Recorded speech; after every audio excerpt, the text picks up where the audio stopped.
Hey guys, Peter Franson here from christiangeekcentral.com and Spirit Blade Productions, joined by my sons Titus and Asher to just give you some spoiler reactions to the theatrical cut of Escape Room Tournament of Champions, which we just finished watching. We watched the first one for the first time just earlier this afternoon, couldn't wait to watch the second one, and now here we are in the aftermath of watching the theatrical cut. And we're just going to talk spoilers and the big moments that stand out to us. So, what's the first thing that comes to mind about this movie?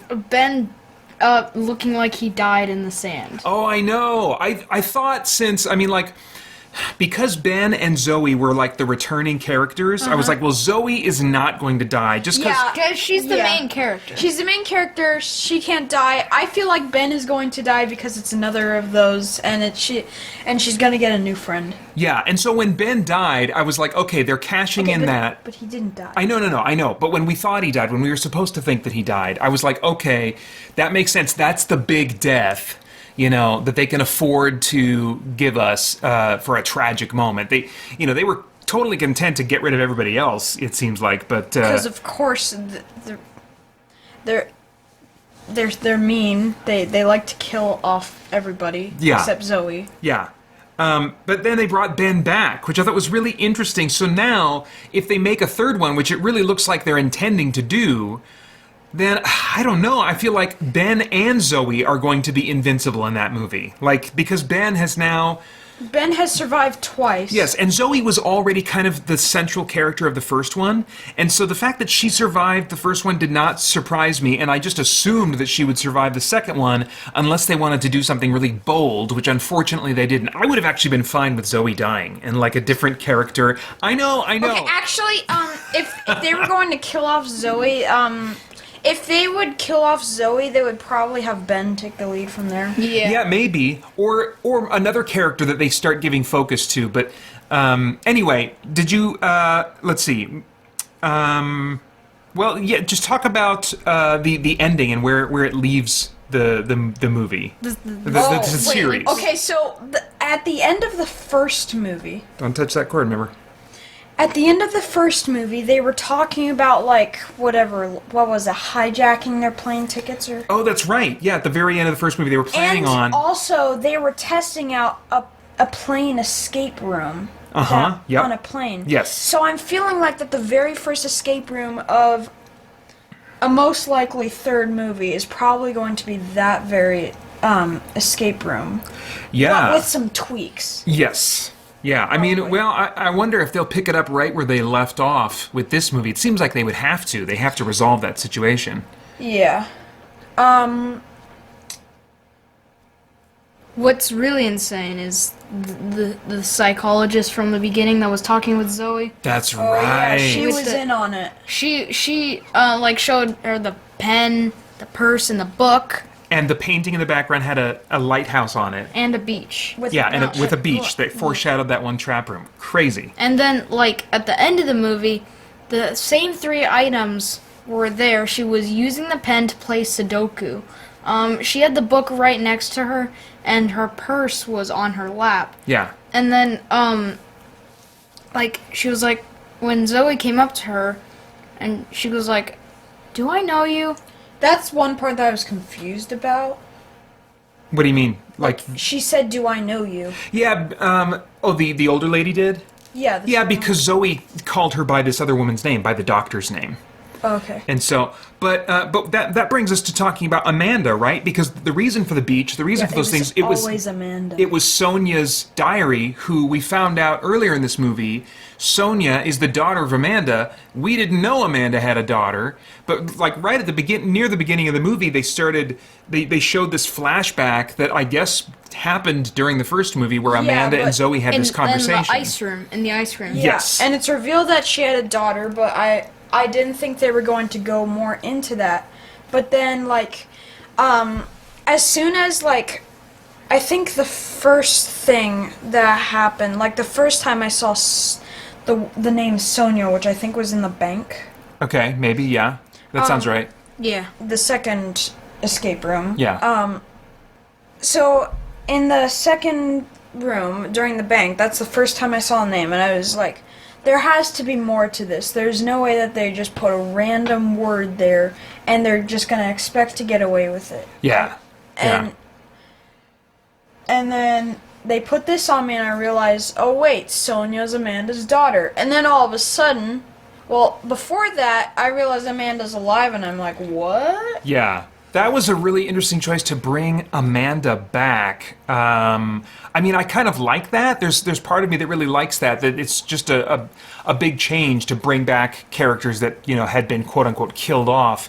But it was weird that they added this stuff to what had happened in the first movie that we didn't actually see in the first movie. Yeah. I mean, like, Amanda was also, like, the only one they could get away with, like, pretending that she didn't die, because for the first one, Daniel, he was shown just... Daniel could have lived.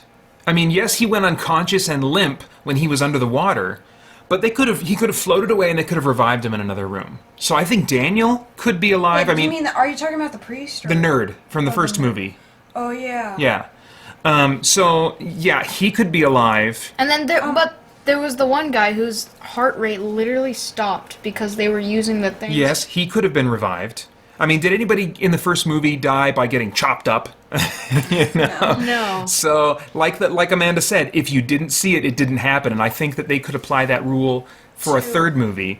Now, let's talk about a third movie. What do you guys think will happen in the third movie, or what would you like to happen in the third movie? Well, I have a feeling that it's just going to be an escape room trilogy, and that will be like the epic conclusion to it all. I hope so. I feel like this, like, it's going to start out where they're just like trying to play along, but then, like, I don't know, about like halfway through or something, maybe they decide to like big brain it better than before, and they escape the escape room through like a secret path that they weren't expecting, and then I don't know, we might also figure out like who the evil mastermind behind everything is. I hope so. yeah. And I have a feeling that the actual mastermind is going to be someone that we've already met in one of the movies. I think that's a good guess. I think it could be Danny, the nerd from the first one. Faking his death. Faking his death. That would make a ton of sense to me.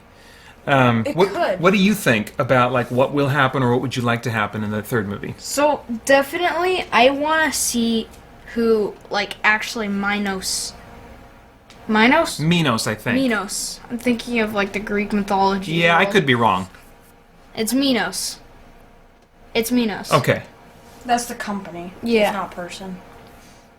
So I'm just like hoping that we can actually figure out the mastermind behind all of it. That's what I was saying. And just like as you were saying, like it was Daniel, I was like, totally could be Daniel, but maybe it is the psychologist. That she literally is behind all of it. It could be anybody. I mean, But I have a feeling that whoever it is like in the cockpit, so I don't think it's the psychologist. I think she's just in it. I was thinking it could possibly be someone from the first movie. yeah. Someone that we forget about. So, like, it could be Danny. Because we didn't really learn a lot about him like we did the others. Yeah. I mean, don't you think it's a little odd that we didn't learn a lot about him? Yeah. Yeah, I mean, that's true. Of course, there's characters in this movie we didn't learn much about that I would have liked to have learned a whole lot more about. But anyway, as far as me, I think that in the third movie, it's probably going to go further into craziness. By the end of this movie, Minos as an organization is so powerful that the third movie might as well be part of the Matrix franchise. I mean, it's just kind of, for me, it jumped the shark at the very end of this movie. I was like, Minos is too powerful. There's nowhere left to go except Mars or the Matrix. You know, I mean, it's the third movie, if they make one, is going to be so different, I suspect, from the first movie. And the second one, probably. And yes, and from the second as well, but I mean, the second's already so different from the first. I'm very confident that the third movie will be almost unrecognizable compared to the first one, but... To be honest, they're gonna have to do this all, like, really fast as well, considering, like, it's gonna take time to, like, build technology that makes the escape rooms, like, the enclosing wall and all the, like... Oh, but Minos is all-powerful! They can do anything. Didn't you see how this movie ended? They can fake being the police. They can fake all of New York City. They can fake everything they want. I mean, like, they might as well be plugged into the Matrix at this point. So I don't think there has to be any rules about how long it's going to take Minos to set things up. They are just ridiculously powerful at the end of this movie that I just think all bets are off for what the third movie could be about, and honestly, that disappoints me a bit. But anyway, I don't want this video to go too long. How does it disappoint you? Because for me, if I feel like that anything can happen in a movie as long as the writers want it to happen and they don't have to explain the rationale or reasoning or anything like that, then it removes tension from the experience for me, because I start thinking to myself, well, anything could happen, you know? They don't have to have rules that are based in reality.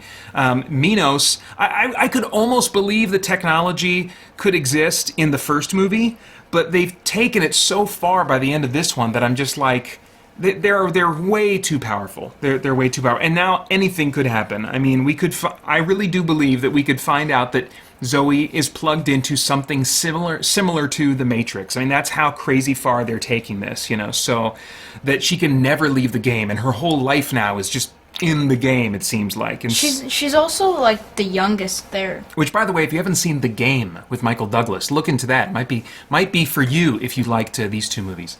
I haven't seen that. I don't know what the Yeah, we'll talk about that another time. Okay, that's all for now. Thanks for watching. Bye-bye. It was always Amanda. Once again this year, I'm raising funds for children in urgent need. This time, fundraising for St. Jude Children's Research Hospital, which provides free treatment for children facing life or death circumstances, and shares its cutting-edge life-saving research with hospitals all over the world. To raise funds, I'm leading members of the Christian Geek Central community in our Game Save 21 event, which you're still welcome to join by following the link in the description below. And once again this year, I'm drawing attention to our team's fundraising by performing a 24-hour marathon of video gaming that I will stream live on youtube.com/ChristianGeekCentral beginning 6 a.m. Pacific Time on Saturday, November 6th.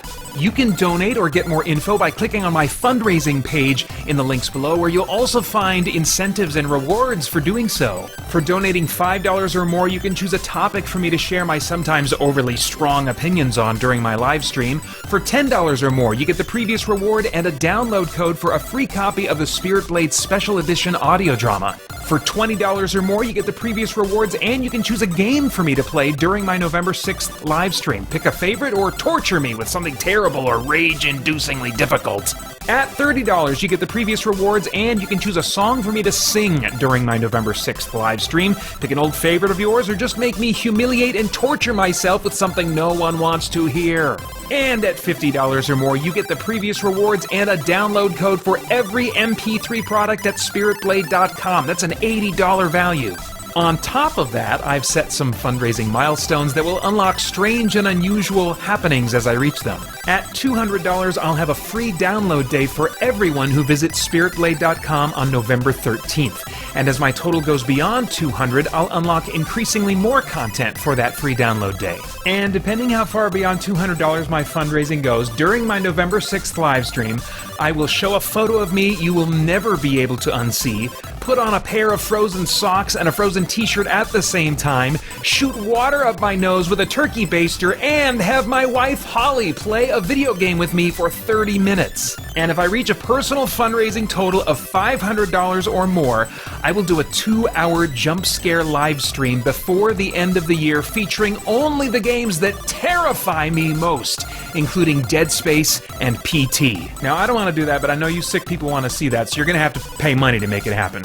And if I reach my $500 goal by the end of Thursday, October 21st, I will do a 4-hour live stream on Monday night, October 25th, doing my pathetically absolute best to get good at a game in the Souls genre. Now, there are some stipulations and time limits on those rewards and milestones, so quickly follow the link below to my fundraising page for all the details. I hope that you will be a part of helping me and the Christian Geek Central Game Save team do some good for some kids and families who really need it. And then please join me at youtube.com/Christian Geek Central for my 24-hour video gaming marathon starting at 6 a.m. Pacific time on Saturday, November 6th. Hope to see you then. Oh my gosh. This is all kinds of wrong.